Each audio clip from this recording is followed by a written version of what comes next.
Mobile, Alabama is home to the state's only major shipping port. Located along the Gulf of Mexico, numerous commercial ships, barges, trains, and commercial vehicles transport cargo in and out each day. Accidents in the area are rare, but occur nonetheless.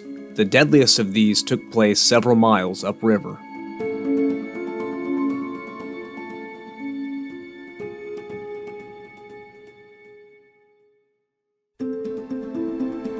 In the early hours of September 22, 1993, the towboat Mavilla was pushing 6 barges of coal northward up the Mobile River. The pilot in command, Willie Odom, was an experienced towboat operator with 3 years of experience as a pilot and 10 years experience as a deckhand. The Mavilla was transporting coal up the Mobile River for Tuscaloosa and Birmingham, a route the crew had done countless times before. At around 2:15 a.m., Odom piloted the Mavilla around Catfish Bayou where he observed hazy conditions due to fog. Odom radioed to the Thomas B. McCabe, another towboat just ahead of the Mavilla, and inquired about the worsening fog. The pilot of the Thomas B. McCabe reported to the Mavilla, stating it was encountering shutout conditions, meaning zero visibility. As the Mavilla reached the north end of 12 Mile Island, the fog had become so dense that Odom could not see the front barges. The pilot of the Thomas B. McCabe advised the Mavilla that conditions were not any better further ahead. Odom radioed back and stated he was going to, quote, get him a line, meaning tie the barges to a tree on the riverbank until conditions improved. After 2 unsuccessful attempts by a deckhand to moor the tow to a tree, Odom ordered the deckhand back, fearing he would get hurt or fall overboard. Odom decided to continue further up the river to a spot he was familiar with to attempt another tie-down. Odom believed he had stayed on the Mobile River after passing 12 Mile Island, but had actually steered the Mavilla onto Big Bayou Canot, a waterway not normally used by commercial traffic.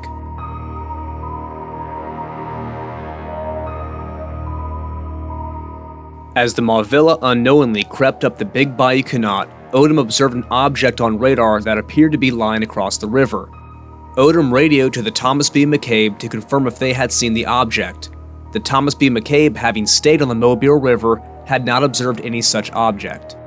Odom assumed the object was another tow barge and attempted to make contact with its assumed operator. The object Odom observed was not a barge. It was the CSX Big Bayou Canot rail bridge.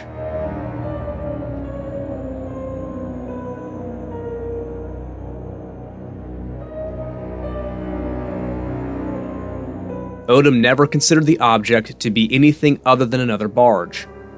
He continued to pilot the Mavilla towards the bridge before putting the throttles in reverse until he could identify the object ahead. Odom's decision came too late as the lead barge struck the bridge. The strike shifted the bridge and bent the tracks more than 3 feet out of alignment.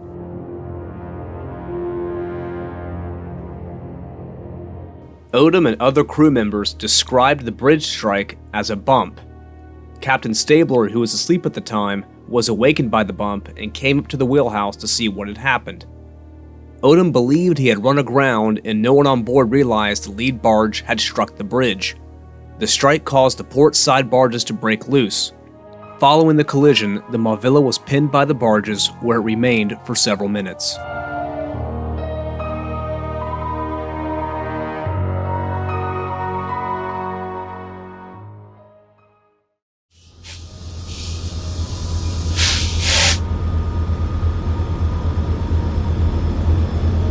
"10 miles to the south, Amtrak Sunset Limited Train No. 2 was making its final stop in Mobile before continuing northward towards Bay Minette. The Sunset Limited was the only remaining coast-to-coast passenger train route offering service from Los Angeles, California to Miami, Florida. The train was running 30 minutes behind schedule after having an AC unit and toilet repaired in New Orleans 3 hours earlier.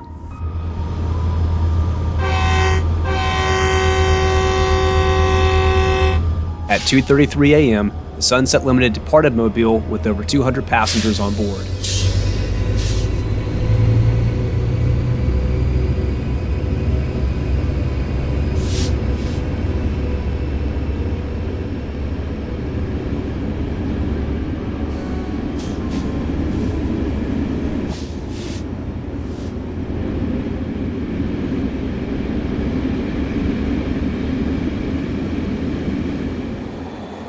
Most of the passengers had gone to sleep for the night as the train rode through the Alabama Bayou at 72 miles an hour. As the train approached Bayou Sarah, located 1.5 miles before the Big Bayou Canot, the engineer radioed a clear signal to the conductor. A clear signal indicates that the train could proceed at the maximum authorized speed. This would be the last communication the conductor would have with the head-end crew.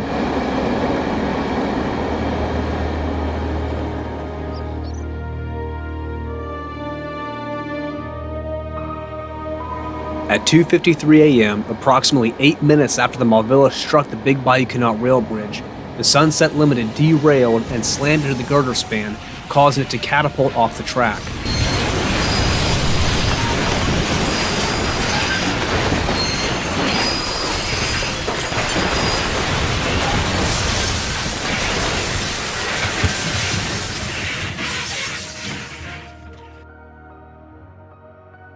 The lead engine with 3 crew members impaled itself 46 feet deep into the embankment on the other side of the bayou.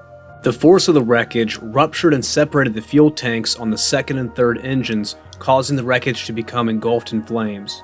The fire completely enveloped the baggage car and the first passenger car.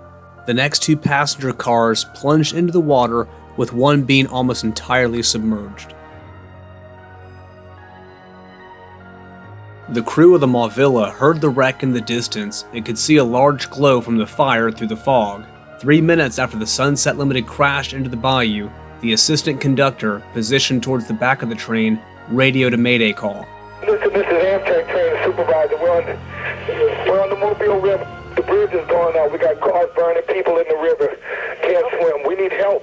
Any kind of help you can get down here. Captain Stabler also radioed the Coast Guard for help as he moved the Malvilla closer to the fire. I believe we're right below the train now. There's a hell of a fire pit in the middle of the river. There ain't supposed to be no fire pit. There's something bad wrong up here.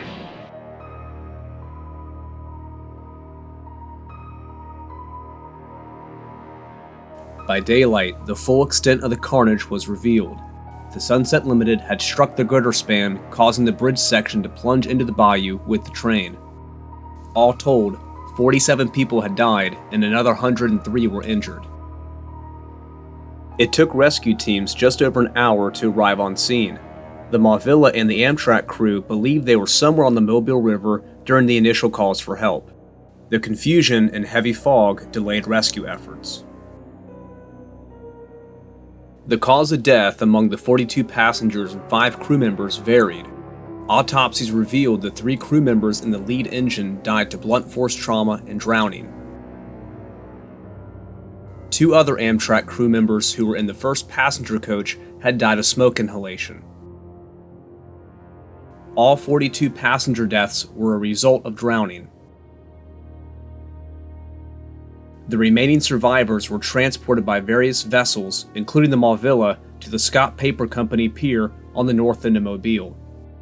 After the Malvilla dropped off 17 survivors it had rescued, it was transported to the Warrior and Gulf Navigation Yard, where it was tied down. The National Transportation Safety Board, or NTSB, released its findings in a 72-page report on September 19, 1994, just 3 days shy of the tragedy's anniversary.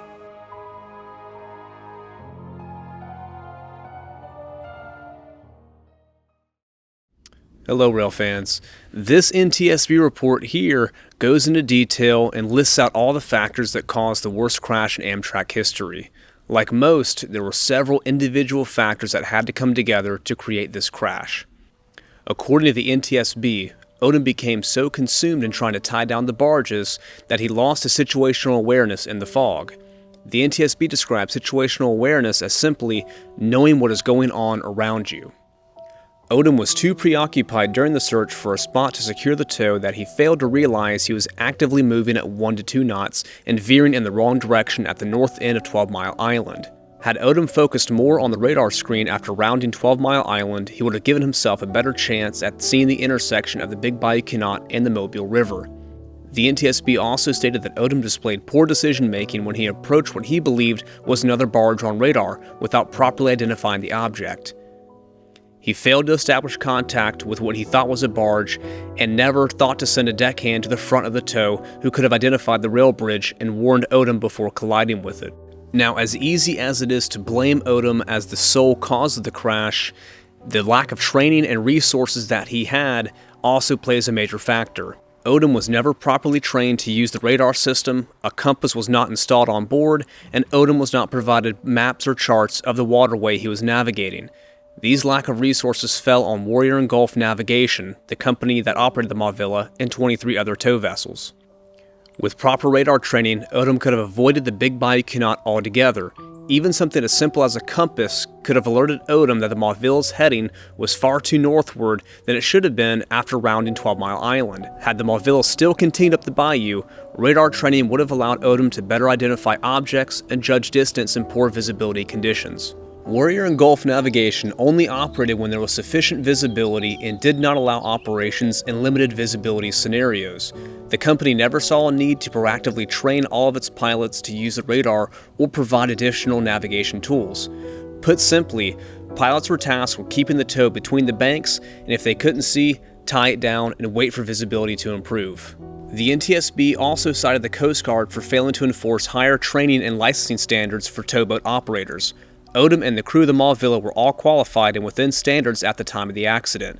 The NTSB also requested the Coast Guard to require compasses and charts to be equipped on all tugs and towboats in the United States. The Coast Guard has since required all tow pilots to be radar trained and required additional navigation aids to prevent future accidents. The Big Bayou Canot Bridge was not immune from scrutiny itself. The bridge was built in the late 1800s and sold to the Louisville and Nashville in 1909. The L&N had removed the center truss span and replaced it with the steel-through girder span. That particular span was set up in a manner that would allow it to quickly be converted into a swing bridge and allow marine traffic through. The conversion never occurred and the center span was only bolted down on the center and northern span. The southern span was left unbolted and simply rested on a bearing plate. This allowed the bridge to shift as much as it did after being struck by the Mauvilla. The NTSB did not explicitly state if the bridge would or would have not shifted if the southern span was bolted down. During my research, however, public interviews with structural engineers indicate the bridge would not have shifted had it been fully bolted down. In addition, the bridge was not equipped with lights, markers, or fenders, as none were required. The new bridge was properly secured and equipped with marker lights to allow visibility at nighttime. The NTSB noted that the rails on the bridge were bent upon impact rather than separating. Had the rails separated and snapped, it would have triggered the signal system to stop rail traffic in both directions.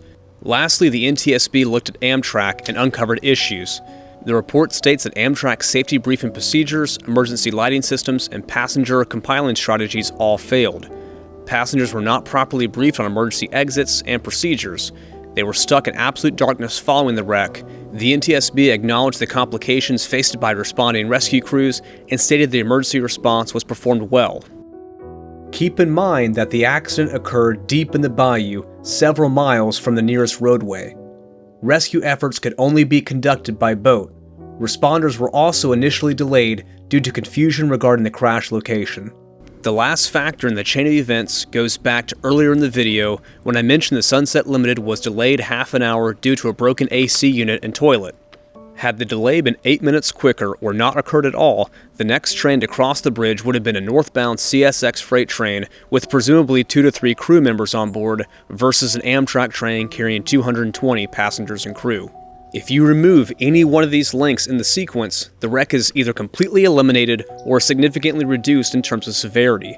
Complacency is what ultimately caused this tragedy, and I believe it was an inevitable accident with Odom becoming the unfortunate face of it. The bridge was replaced less than 2 weeks after the crash, and a monument was placed beside the tracks next to the bridge. Willie Odom was never criminally charged for striking the bridge, but faced countless lawsuits along with Warrior and Gulf Navigation and Amtrak. Odom never piloted a towboat and remained reclused following the accident. Warrior and Gulf Navigation continued operating tow barges on the Mobile River following the accident. Today, Amtrak hasn't operated on these tracks following Hurricane Katrina in 2005. So with that all being said, this video was by far the toughest one I've ever had to make on here. It was a ton of fun. It took a lot longer than I was expecting. But beyond that, guys, if y'all enjoyed this video, please like, subscribe, leave a comment below if you can. And beyond that, I'll see you guys in the next one. See ya.